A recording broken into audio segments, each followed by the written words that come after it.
Dans la synagogue de Capharnaüm, un homme avec un esprit impur déclare « Je sais qui tu es, le Saint de Dieu ». Marc 1, 24. Immédiatement, Jésus le fait taire. « Sois muselé ».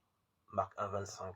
À la fin de cette journée inaugurale, quand sont récapitulés tous les événements qui se produisent avec Jésus, le récit rappelle la même obligation de silence. Il ne laisse pas parler les démons, car ils savent qui il est. Marc 1, 34.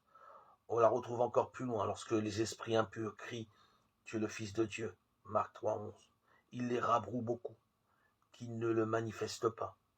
Marc 3, 12. Ce qui est interdit ici, c'est le choix d'une relation frontale, simplement dire, transmettre ou expliquer à d'autres ce qu'on sait soi-même. Mais ce pas en arrière n'est pas seulement demander à ceux qui veulent déclarer un savoir élaboré à partir de soi.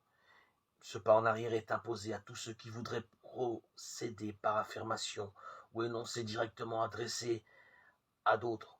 Lorsque Jésus relève la fille de Jaïr, il leur recommande beaucoup que personne n'en ait connaissance. Marc 5, 43. Quand il ouvre les oreilles d'un sourd bègue, tous ceux qui regardent reçoivent la même consigne. Il leur recommande de ne parler à personne. Marc 7, 36. Ne nous méprenons pas. Il n'y a là ni obligation de mutisme, ni invitation à dissimuler. Preuve en est donnée par la responsabilité que Jésus confère à l'homme lépreux qu'il a guéri.